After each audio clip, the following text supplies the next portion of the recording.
Imagine this. You're standing in front of someone you care about or fear losing, and before they even ask, words start spilling out of you. Explanations, justifications, context. You clarify your tone, your intention, your mood. You soften your edges. You rush to make sure they understand why you said what you said, why you feel what you feel. When it's over, you don't feel understood. You feel smaller. Here's the paradox most people never question. The more you explain yourself, the less solid you become. The more you seek understanding, the further you drift from yourself. Why does silence feel dangerous? Why does not explaining feel like a mistake? Why does a simple no suddenly demand a justification? Picture another moment. You refuse something that doesn't feel right. The room goes quiet. A pause lingers.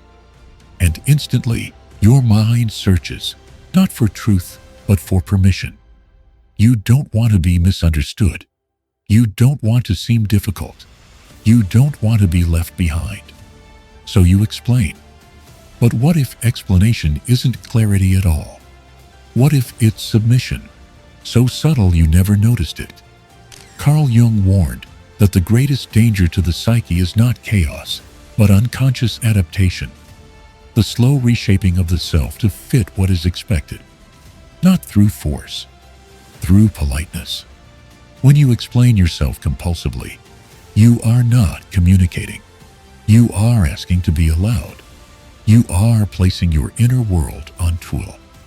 And here is the question that changes everything. If you stopped explaining yourself, what would remain?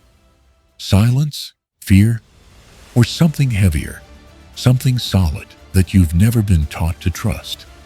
If you stay with me, we are going to fix this fracture, because the explanation you are giving is not an act of clarity. It is an act of submission.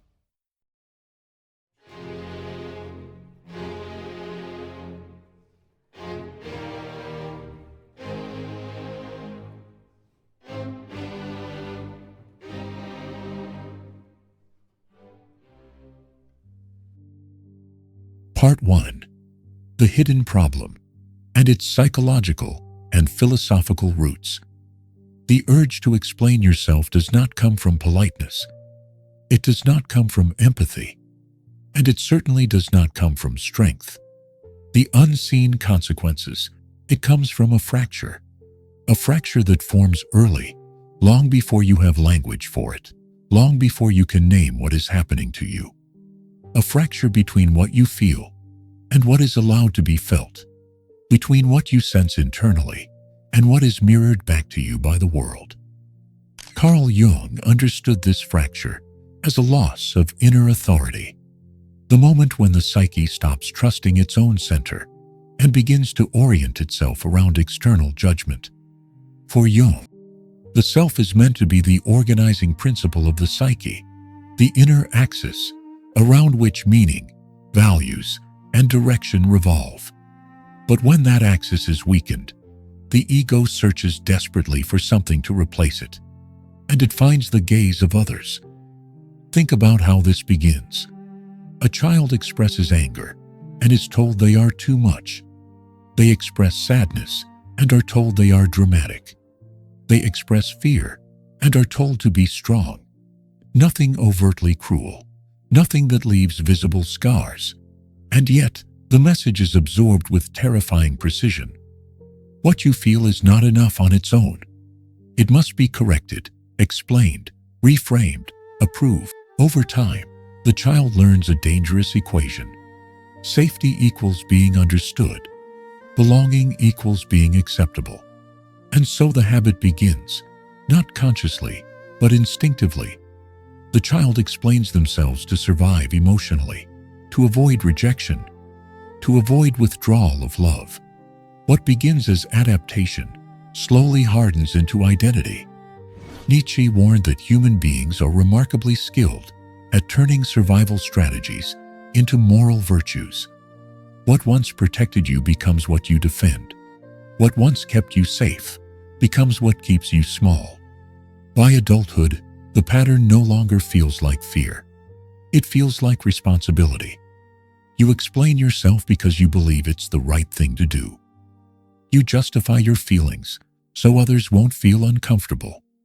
You clarify your boundaries so you won't appear harsh. You translate your inner chaos into socially digestible language. But beneath this polished surface lies a primitive anxiety. If I am not understood, I may be abandoned. And once you live as an object, explanation becomes inevitable. You explain yourself the way an object must justify its function. Notice how subtle this is. You don't say, "I need permission to exist." You say, "I just don't want to be misunderstood." But psychologically, the difference is negligible. Aldous Huxley warned that the most effective forms of control are not imposed, they are internalized. You don't need to be silenced if you silence yourself. You don't need to be dominated if you willingly adapt. A person who constantly explains themselves is already regulating their own behavior in anticipation of judgment. And this is where society enters the picture. Modern culture rewards legibility. Be clear. Be transparent. Be explainable. Algorithms favor predictability. Institutions favor compliance. Relationships favor ease. The person who needs nothing, who explains nothing, who stands without justification, is quietly threatening. So you learn to smooth your edges. You explain your boundaries instead of enforcing them. You explain your exhaustion instead of resting. You explain your anger instead of honoring it. This is why people who explain themselves excessively often feel exhausted without knowing why. Their energy is not spent living. It is spent monitoring. They are running a constant internal dialogue. How am I being perceived? Did I say that wrong? Should I clarify? Should I fix this? Neuroscience supports this. The brain's threat detection systems, especially those tied to social rejection, become hyperactive in individuals who learned early that misunderstanding equals danger. The nervous system remains in a low-grade state of vigilance. Explanation becomes a soothing ritual, a way to momentarily reduce anxiety. But relief is temporary, because each explanation reinforces the belief that silence is unsafe. Jung would say that this is how neurosis is born, not from trauma alone, but from the chronic betrayal of one's inner truth. When the ego consistently overrides the signals of the self to maintain adaptation, symptoms emerge: restlessness, emptiness, a sense of living someone else's life. And still, most people never question the pattern. They ask, "How can I explain myself better?" They never ask, "Why do I feel I need to?" That question is dangerous because it threatens the entire structure. If you stop explaining yourself, you risk misunderstanding. If you risk misunderstanding, you risk rejection. If you risk rejection, you are forced to confront the question you've been avoiding your entire life. Who are you without approval? Most people would rather remain anxious than answer that. But the cost of avoidance is immense, because the more you explain yourself, the more you teach your psyche that your inner world is not sovereign. And once sovereignty is lost internally, it must be compensated externally through control, validation, reassurance. This is why the consequences of compulsive self-explanation go far beyond discomfort. They shape your relationships, your sense of identity, your capacity for freedom, and they do so silently, which is exactly what you're about to see next. Part 2. The unseen consequences. The most dangerous consequences are never loud. They do not announce themselves. They seep in quietly, reshaping your life while you are busy explaining it. At first, nothing seems wrong. You are still functional, responsible, considerate. People may even describe you as emotionally intelligent. You know how to articulate your feelings. You know how to smooth tensions. You know how to keep the peace. But look closer. Your decisions begin to feel heavier than they should. Simple choices, what you want, what you don't want, when to leave, when to stay, become exhausting, not because they are complex, but because each one triggers an internal tribunal. A panel of imagined voices asking, how will this look? How will this be received? Will this disappoint someone? The mind is no longer a place of clarity. It becomes a courtroom. Cognitive psychology calls this anticipatory social evaluation. The brain rehearses possible negative reactions before they occur, activating the same neural circuits as real rejection. In other words, your body responds to imagined judgment as if it were happening now. Stress hormones rise, muscles tense, thought narrows. And what is the fastest way to relieve that tension? Explanation. You explain to regulate your nervous system, to calm the fear, to preempt conflict. Each justification acts like a temporary sedative. But like all sedatives, it loses effectiveness over time. You need more words, more clarification, more reassurance. This is how a subtle dependency forms. The more you explain, the less tolerance you have for silence, the less tolerance you have for ambiguity, the less capacity you have to simply be. Jung would describe this as a widening gap between the ego and the self. The ego becomes hyper-adaptive, constantly adjusting to the environment, while the self, the source of instinct, intuition, and inner coherence, is increasingly ignored. The psyche loses its center of gravity. And when a system loses its center, it compensates. This compensation often shows up as people-pleasing, indecision, or chronic self-doubt. You may notice that you no longer trust your first impulse. You overthink. You second-guess. You seek confirmation even for things that once felt natural.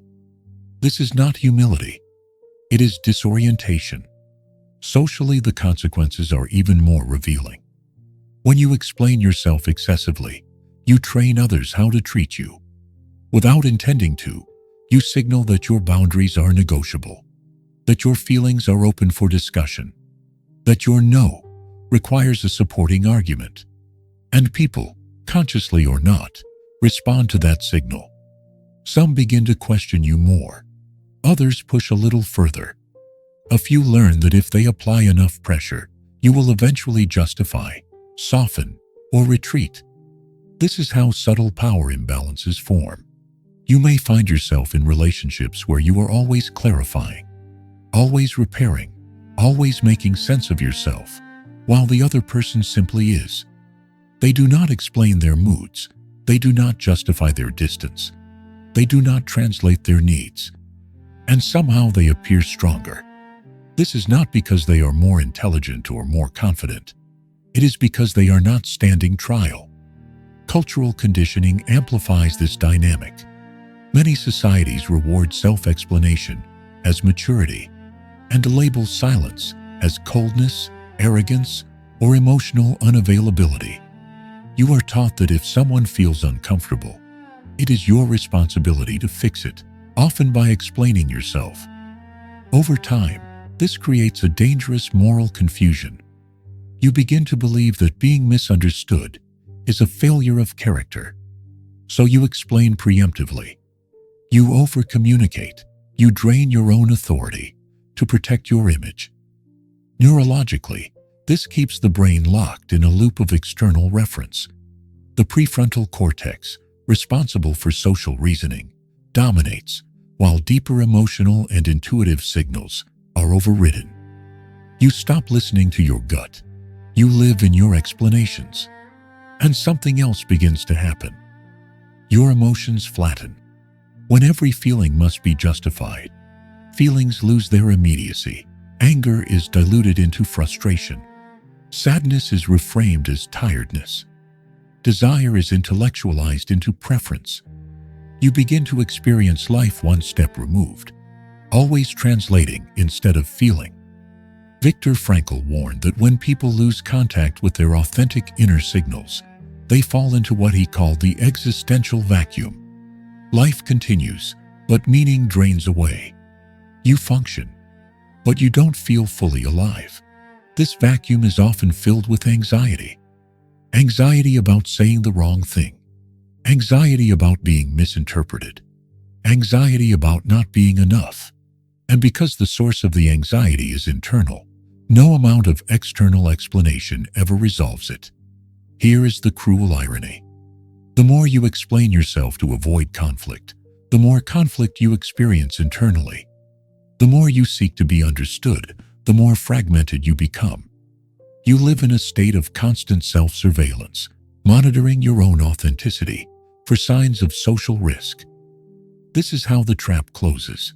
You are not controlled by others. You are controlled by your anticipation of others. And yet, most people remain unaware of this. They feel the symptoms, but misdiagnose the cause. They think they need better communication skills, more emotional literacy, more self-improvement. They don't realize that what is missing is not skill, but authority, an internal point of reference that does not fluctuate with approval. Without it, every interaction becomes a negotiation. Every silence becomes threatening. Every misunderstanding feels like an existential danger. But there is a moment, often triggered by exhaustion, betrayal, or quiet clarity, when the psyche reaches a limit, when explaining yourself begins to feel unbearable, when words no longer soothe but suffocate. That moment is not a breakdown. It is an invitation, because the same mechanism that traps you can be reversed. And when it is, the shift feels almost illegal, as if you are breaking a rule you never agreed to, but always obeyed. That rebellion is not loud. It begins with a pause, and that pause changes everything. If this helped you, subscribe to the channel. Thank you for your support. Part 3. The Rebellion. How to break free. The rebellion does not begin with confrontation. It does not begin with speeches, ultimatums, or dramatic exits. It begins in a place so quiet, it almost feels insignificant. A pause. Someone expects an explanation, and you feel it rise in you, the familiar reflex, the tightening in the chest, the mental search for the right words, the urge to soften, clarify, justify. For years, this reflex has been automatic, like breathing. But this time, you don't follow it. You stop. And in that pause, something unfamiliar appears. Not confidence, not peace, but fear. A raw, exposed fear that whispers, if you don't explain yourself, something bad will happen. This is the threshold. Most people turn back here.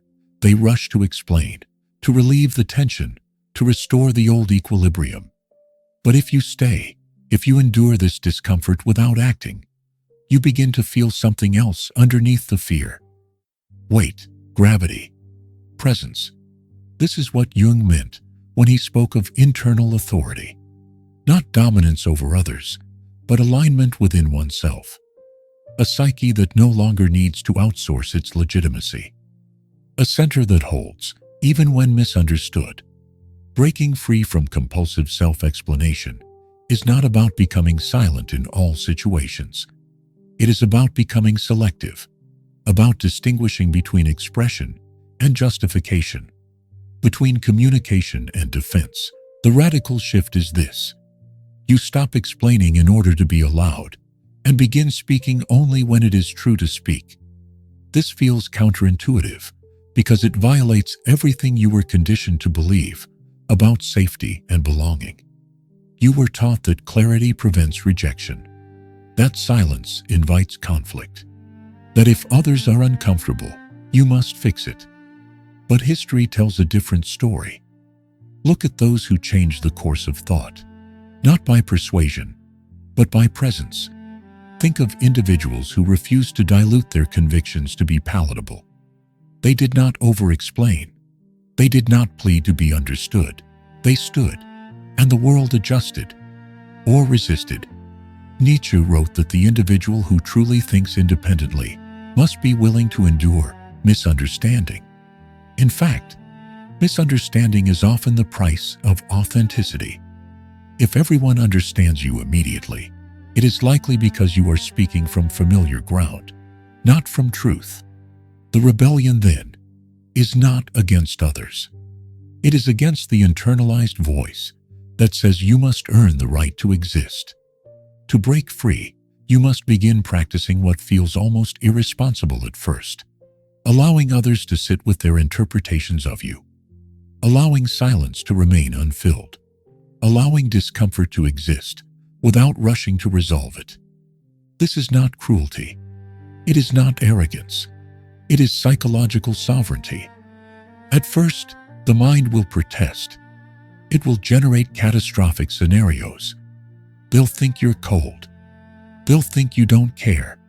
They'll leave. These are echoes of earlier dependencies, not prophecies. If you observe carefully, you'll notice something surprising. Most reactions you fear never arrive. And when they do, they reveal something crucial. People who respected you only because you were compliant will feel unsettled. Some will push harder, demand explanations, accuse you of changing. Others will withdraw. This is painful, but it is also clarifying, because what is falling away is not connection. It is control. At the same time, something else begins to form internally. A new reference point. You start checking in with yourself before checking the room. You begin asking not "how should I say this?" but "is this aligned?" This is how authority is built, not through force, but through consistency. Each time you resist unnecessary explanation, you reinforce the message to your psyche. I trust myself, and trust compounds. Your nervous system begins to recalibrate. Silence no longer signals danger, but stability. The urge to over-justify weakens. Decisions feel cleaner. You stop negotiating with imagined audiences. Even your speech changes. You speak more slowly. You choose words more carefully. You stop filling space, not because you are withholding, but because you are no longer leaking energy. Jung believed that individuation requires separation before integration. You must first disentangle yourself from the expectations that shaped you before you can return to the world whole. This separation often feels like loneliness, not because you are alone, but because you are no longer mirrored constantly. But that loneliness is fertile. In it, you rediscover signals you ignored for years. Intuition, aversion, quiet knowing. You learn that you can disappoint others and survive. That misunderstanding does not annihilate you. That being unseen at times is not the same as being unloved. And slowly, almost imperceptibly, your posture in the world shifts. You stop anticipating reactions. You stop rehearsing defenses. You stop living one step ahead of yourself. This is not rebellion in the political sense. It is rebellion at the level of identity. A refusal to continue translating your existence into something acceptable. A decision to let your being stand without footnotes. And here is the paradox that completes the reversal. The less you explain yourself, the more weight your words carry. People begin to listen differently, not because you demand attention, but because you are no longer asking for permission. Your silence creates space. Your presence stabilizes interactions. You are no longer reactive, and that changes the entire field. But this is only the surface of the transformation, because what truly changes is not how others see you. It is how reality responds to someone who is no longer divided against themselves. And that leads to the final realization, one that reframes everything you thought you were trying to protect. One that reveals why, when you stop explaining yourself, it is not just your relationships that change. It is the world. Part 4. The Ultimate Truth. There comes a moment, quiet, almost imperceptible, when you realize something has shifted beyond repair. You are no longer bracing yourself before you speak. You are no longer rehearsing explanations in advance. You are no longer measuring your truth against the comfort of others, and the world does not collapse. This is the final illusion that falls. For so long, you believed that explanation was holding your life together, that without it, relationships would fracture, opportunities would vanish, and you would be exposed as flawed, selfish, or unworthy. But what you discover instead is far more unsettling and far more liberating. The world was never responding to your explanations. It was responding to your inner posture. Carl Jung understood this at the deepest level of the psyche. He knew that human interactions are not governed primarily by words, logic, or arguments, but by psychic reality, by the structure of the personality that stands behind the words. What you are speaks louder than anything you say. When you were explaining yourself compulsively, you were not communicating clarity. You were emitting uncertainty. You were broadcasting a subtle signal. I am not anchored. I can be negotiated. And the world, unconsciously, responded accordingly. Now, something else is emanating from you. Not defiance, not arrogance, but coherence. You are no longer split between who you are and who you present. The internal war, the constant correction, suppression, translation, has quieted. Your psyche is no longer fragmented across 1,000 imagined judgments. It has returned to its center. This is psychological integrity, and integrity has gravity. You begin to notice it in small ways. Conversations no longer spiral into explanations. Tension no longer pulls you into defense. You can disagree without hostility. You can withdraw without guilt. You can remain silent without anxiety clawing at your chest. Not because you stopped caring, but because you stopped pleading. Jean-Paul Sartre believed that freedom is terrifying because it strips away excuses. When you stop explaining yourself, you can no longer hide behind misunderstanding. You stand exposed, not as an object being evaluated, but as a subject who chooses. This is the ultimate responsibility, and most people avoid it their entire lives. But you didn't. You discovered that the need to be understood was never about love. It was about fear. Fear of standing alone in your own experience. Fear of occupying space without justification. Fear of saying this is who I am and letting that be enough. Here is the final truth that changes everything. You were never meant to be understood by everyone. You were meant to be whole. Wholeness does not require consensus. It does not require explanation. It does not require approval. It requires alignment. Jung called this alignment individuation, the process by which a person becomes what they already are, beneath conditioning, beneath fear, beneath the need to be mirrored.